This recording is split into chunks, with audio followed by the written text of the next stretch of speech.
Students అడిగారు medicine engineering లేకపోతే లా courses గురించి వీళ్ళకి ఈ మానసిక పరీక్ష ద్వారా వాళ్ళలో ఎబిలిటీస్ గుర్తిస్తాం కదా వాళ్ళలో తక్కువ పర్సెంటేజ్ ఒక ఎబిలిటీస్ ఉన్నాయనుకోండి ఆ ఎబిలిటీస్ ని మనం పెంపొందించగలిగేలా ట్రైనింగ్ ఇవ్వడం సాధ్యమా?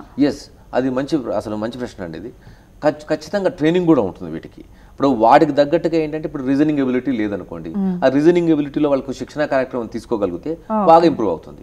ఫిగరల్ మెమొరీ సరిగా లేదనుకోండి, వాటి మీద శిక్షణ తీసుకున్నప్పుడు ఆటోమేటిక్ ఇంప్రూవ్ అవుతుంది. ఎందుకంటే శిక్షణ ద్వారా ఏదైనా నేర్చుకోవటమే కదా, ఏదైనా నేర్చుకోవడం అనేది జరుగుతుంది, కాకపోతే టైం పడుతుంది. ఉదాహరణకు ఇంకో క్వశ్చన్ కూడా దీంట్లో ఇంకా లాజిక్ ఉంది. ఇప్పుడు లాలో డైరెక్ట్ గా ఇప్పుడు లా అంటే పీజీ డిగ్రీ కోర్స్, ఇక్కడ అంటే 3 years డిగ్రీ కోర్స్, కానీ లాకు తగ్గట్టుగా స్కిల్స్ లేవు అనుకుందాం, కానీ నేను లానే చేయాలనుకుంటున్నాడు. అప్పుడు 5 years కోర్స్ ఉంది. ఈ 5 years కోర్సులో అతను ఏం చేయాలంటే ఇవి దృష్టిలో పెట్టుకొని అతను శిక్షణ కార్యక్రమం తీసుకుంటూ 5 years కోర్స్ చేయగలిగితే ఏమవుతుందంటే ఓవర్ ఏ పీరియడ్ ఆఫ్ అంటే 3 సంవత్సరాలు చదవాల్సిన కోర్సు 5 సంవత్సరాలు చదువుతున్నాడు.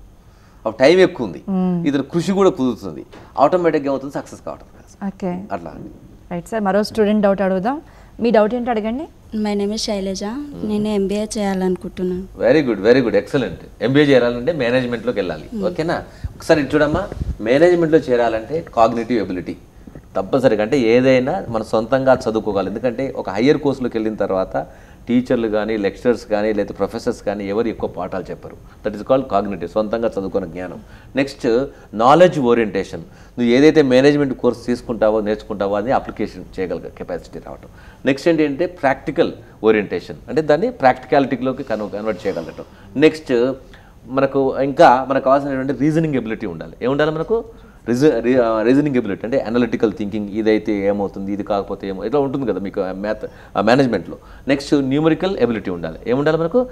ఫిగర్స్, ఇన్ని లక్షల కోట్ల రూపాయలు అయితే ఎంత ఇన్వెస్ట్ చేయాలి, ఎంత చేస్తే ఎంత లాభాలు వస్తాయి, ఇవన్నీ కూడా మేనేజ్మెంట్లో పార్ట్గా ఉంటుంది. ఇవన్నీ ఉన్నప్పుడే మనకి ఏమవుతుందంటే ఆ కోర్సులో చేరితే నువ్వు రాణించగలుగుతావు. ఎవరిని ఎక్కడ గెస్ట్లు కూర్చోబెట్టాలి, ఎక్కడ ఏ వస్తువు ఎలా ఉండాలి, ఏ ఫ్లవర్ వాజ్ ఎక్కడ ఎలా పెట్టాలి, ఇదంతా కూడా ఏమవుతుందంటే ఫిగరల్ మెమరీ అలా గుర్తుపెట్టుకొని కూడా వర్కౌట్ చేయగల కెపాసిటీ ఉంటే మనం ఈజీగా వర్కౌట్ అవుతుంటుంది.